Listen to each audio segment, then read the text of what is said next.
Welcome back, everyone. My name's Crane Bramp. You're all brainiacs, and today on Indie Gaming Lunch, we're going to take a look, well, again, at Banners of Ruin by Monty Barrows Studios.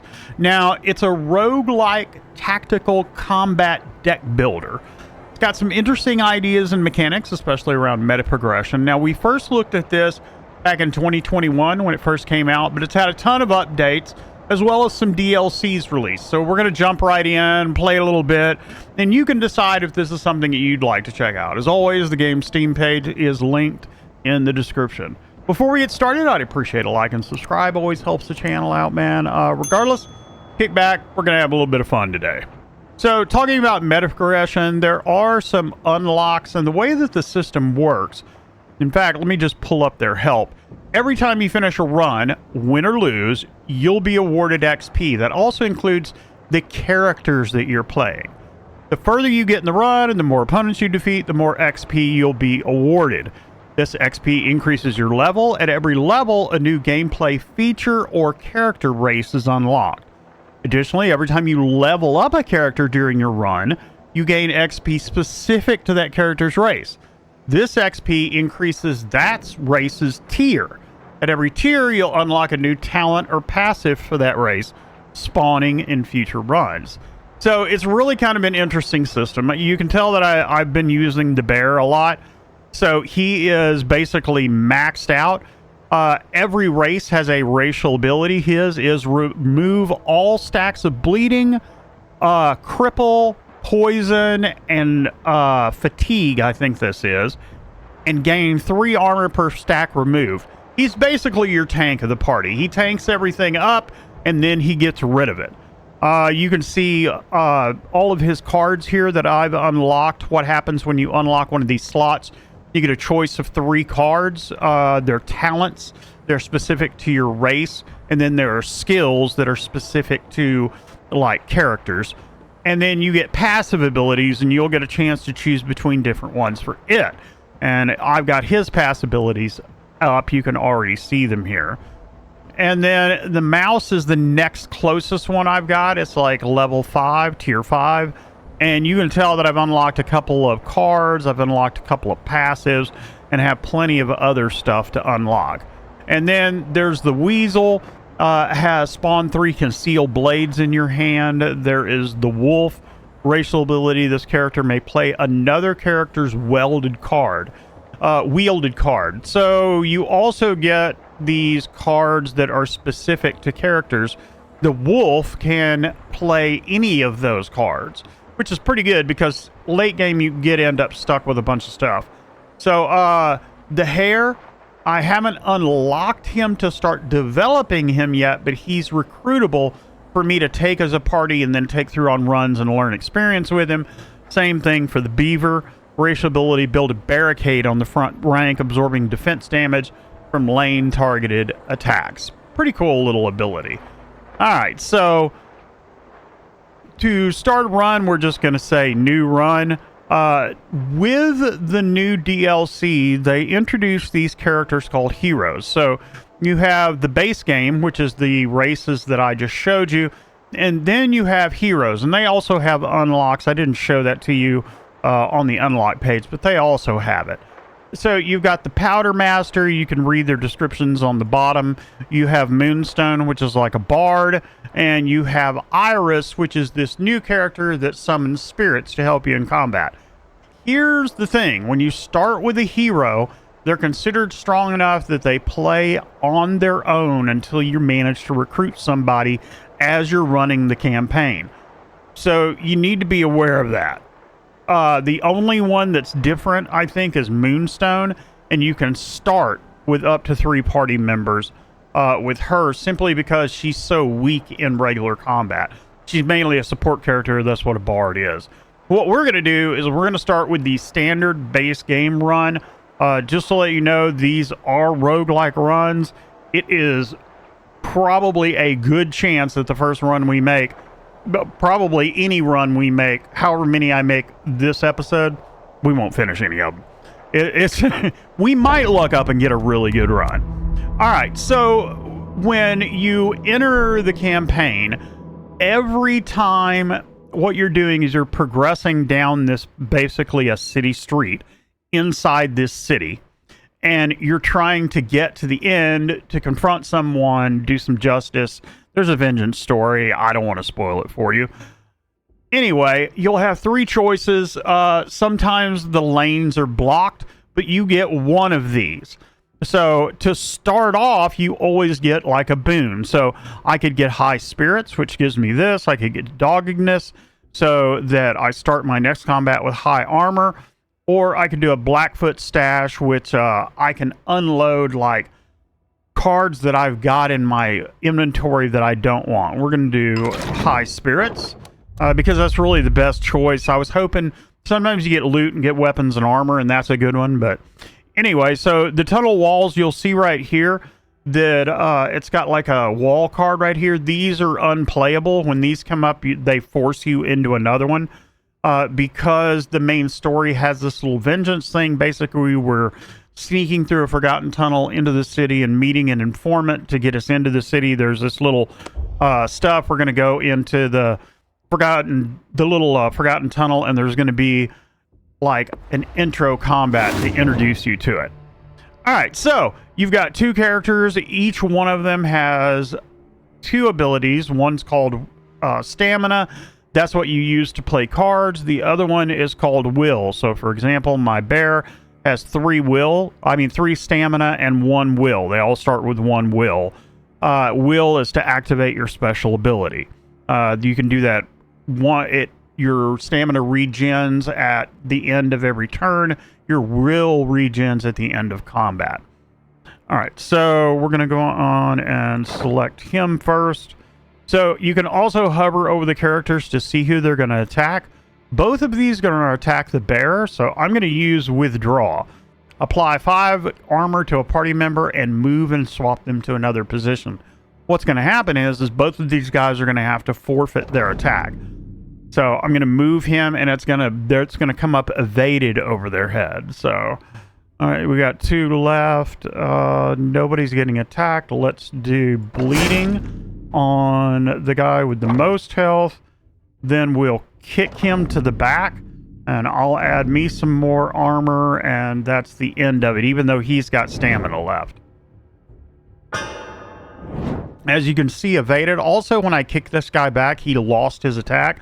So even though he was attacking him and would have evaded him anyway, if he'd have been attacking him, he'd have lost that.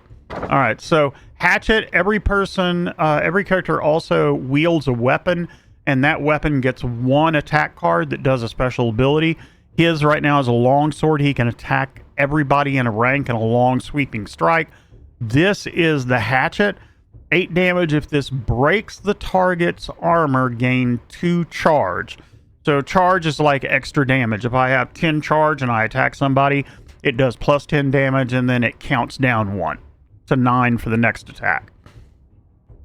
All right, so we're going to go on and discard a card and get some momentum. I'll do that one. We'll do the hatchet. That'll break his and give me some additional. We'll do Vanguard and go on and kill him. And then he'll just do solid footing. You gain 15 armor, and you gain pacified, which means I can't play any more cards, but we're out of cards anyway, so it doesn't matter. And then we'll go on and end her turn. He takes bleeding damage.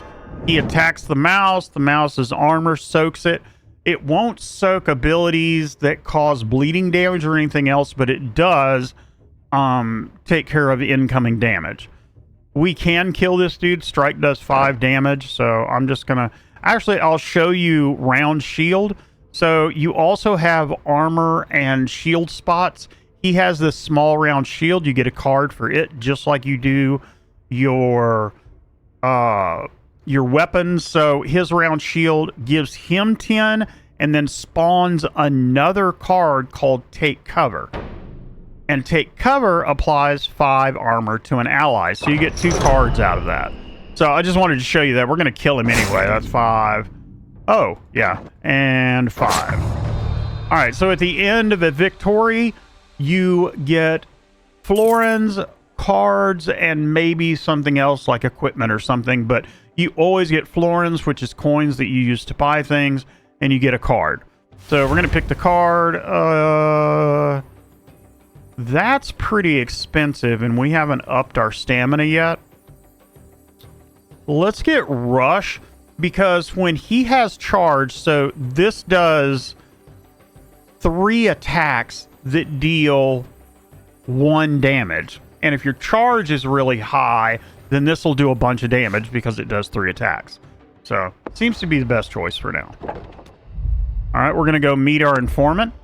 As you turn a corner, you find yourself confronted by a wiry figure. Their identity masked by the dim light, but their noble birth betrayed by their fine robes. I know you've come to Dawn's Point, the low, dry voice echoes off the cold stone, if I can talk today. I can help you reach him. My family are being held captive in the Old Town. Help us flee the city, and I will arrange you entry into the keep. Find a boat and free my family, then meet us in the sewers below the royal court. Do as I ask, and you will have your blood. You exchange a solemn understanding nod with the old wolf before he sharply hurries off. Alright, so we got our informant. We've talked to him. We have a task to take care of, actually a couple of them on our way through.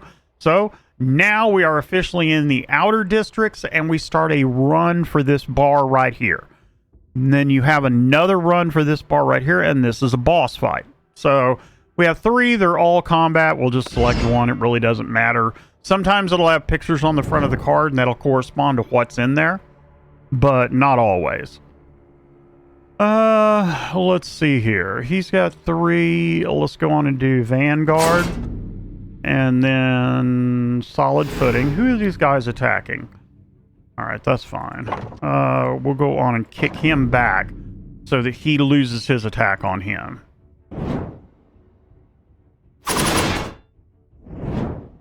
Alright, let's go on and play this. Give him some. Let's discard a card and gain some of this. And then we're going to attack him. And then we're going to do 8 damage to all targets in the lane.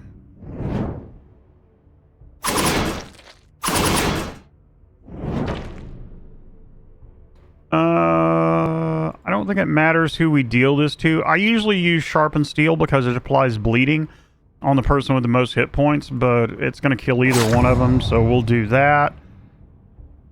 And we'll do Rush. And then we'll do Rush from him. Grab that, gain a card. So Experience Strike. Deal 5 damage each time you play this card in combat, plus 5 damage. If unplayed during cleanup, damage is reset. This is actually a pretty good one.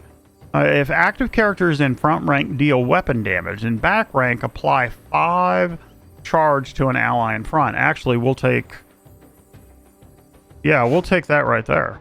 That actually sounds pretty good, because we're always going to have somebody in the front rank. Alright, so these are like encounters. You get these every so often. So this is quick round, heal the party. We really don't need to do that.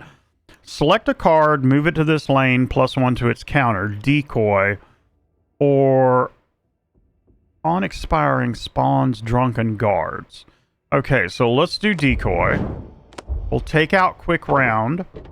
This will expire and turn into drunken guards. And drunken guards you can rob for money. So we'll get plus 300 florins.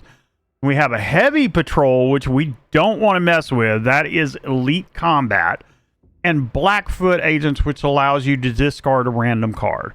Anyway, so we'll take that 300 florins. Money is wildly important as you play. Because to recruit characters later on, we're going to need moolah. Let's go ahead and take this quick round so that, you know, Deslin has a little bit of damage, but that keeps us from having to do those combats. Let's do the altar, a chance to improve. This can vary. Navigating some narrow shortcuts when you hear a crash behind you, one of your party has stumbled through a rotten wooden wall. You peer in and see a humble cedarwood shrine. Smells like home. There's no signs of inhabitants and the candles are freshly lit. Who erected it? Choose a character, plus 15 max vitality, which is basically their hit points. I will absolutely take that. You know what? We're going to do it with the bear, because he is our tank. We'll take gain high spirits, trying to avoid combat as much as we can. Gain a random upgrade token or buy cards. I don't want to spend any money. We're saving it to recruit people. So we're going to grab a random upgrade token, which will also be a good time to talk about this mechanic. Basically, it gives you an upgrade token. That upgrade token does something, and you can stick it on a card. So, old token, grab a random upgrade token. I'll take that. Remove a card from your deck. Ooh, I'll remove one of these guards then. -1 stamina cost. I tell you what, why don't we drop it on round... Ooh. I hate to do that because it attaches it to a weapon. And if later on I decide to change weapons, that becomes a problem. So we're going to drop it on sharpened steel. You can click this right here to see your upgrades and just like float over them so you know what they are. But you gain those from time to time. Knife Merchant to buy cards. Shield Maiden, which is an encounter. Or we can go on and clear the street to this depth. That means that we just move on and don't do any of these other cards. Sometimes some of these ladder cards you do want to do, so... again, always starting a new street, it's auto combat. You get three combat cards regardless. Alright, so we're going to do long sword. We're going to discard the guard and gain that. That should take him out. Who's got the lowest... He's got the lowest armor. We'll move him over there. Alright. If active characters in the front rank deal weapon damage, I will... first of all, let's do Hatchet.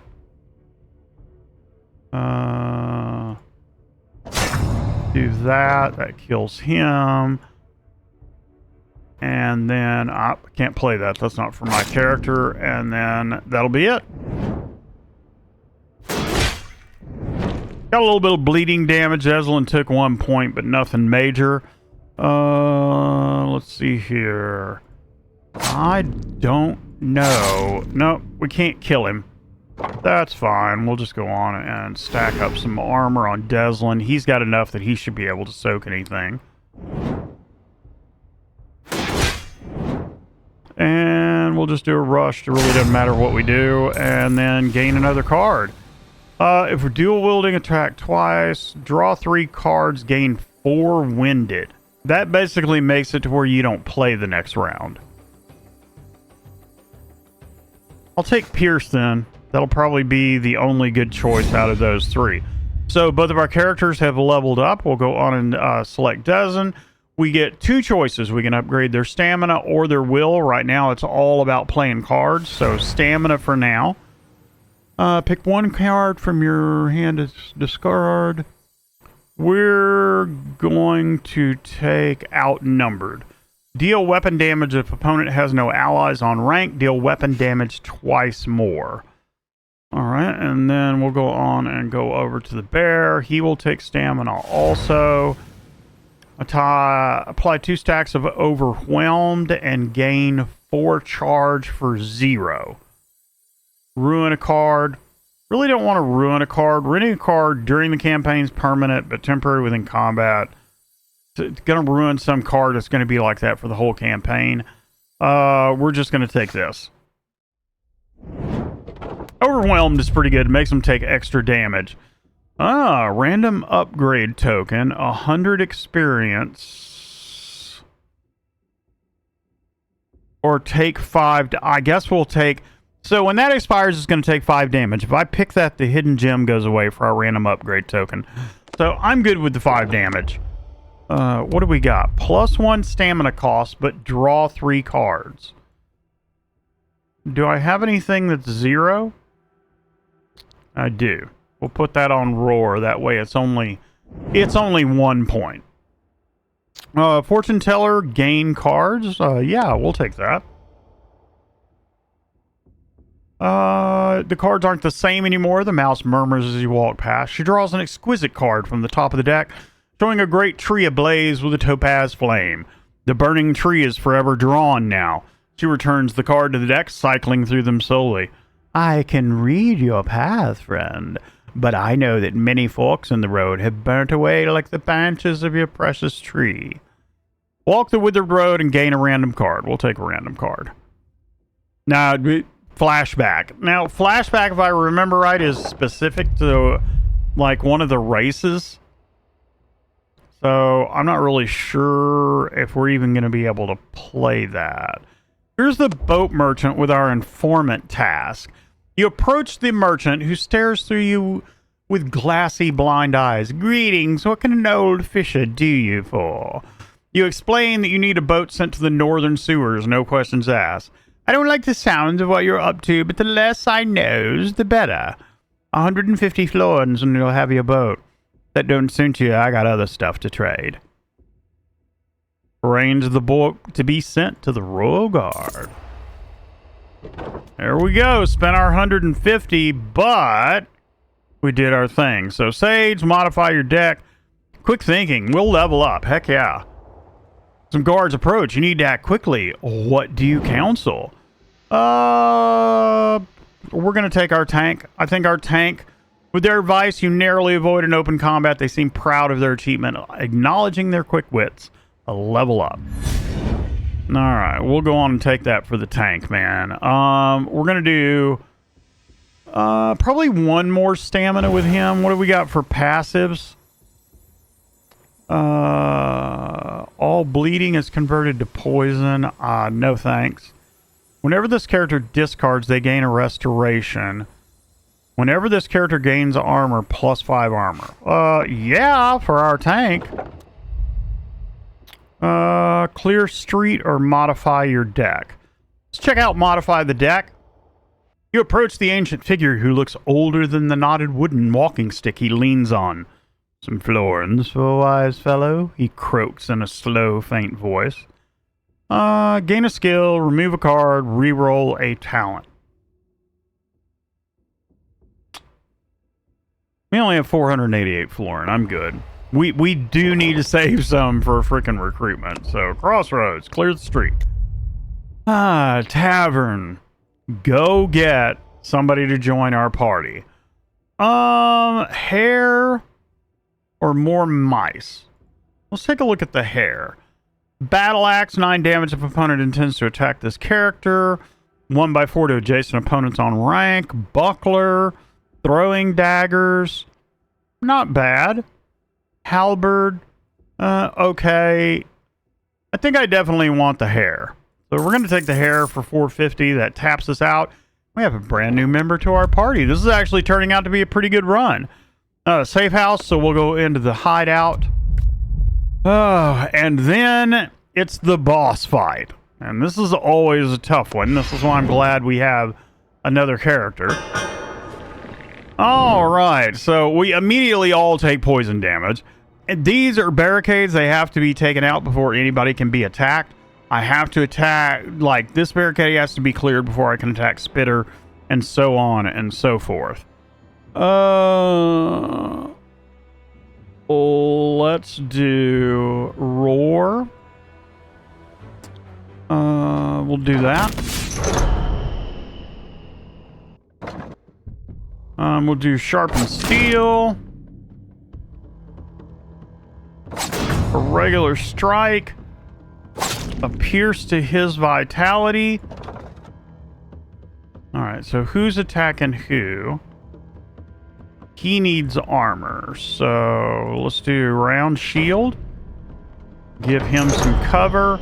We'll do a rush against Spitter.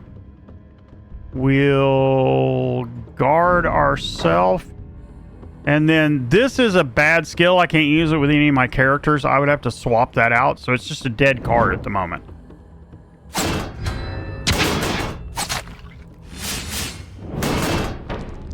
Yeah, that definitely hurt. Definitely hurt. So he's going to need guard.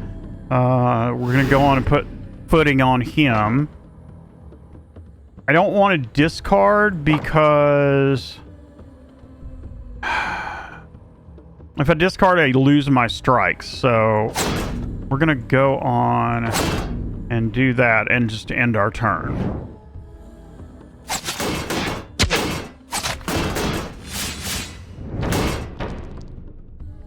Alright, so we're going to do a withdraw on him and move him because he's being attacked and had no armor.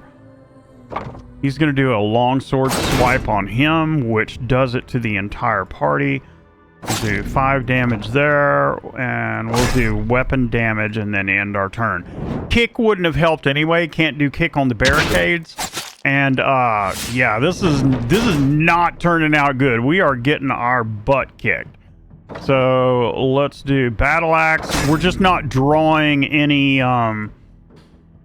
armor. So this will give us 5 armor and also make us invulnerable to the next attack.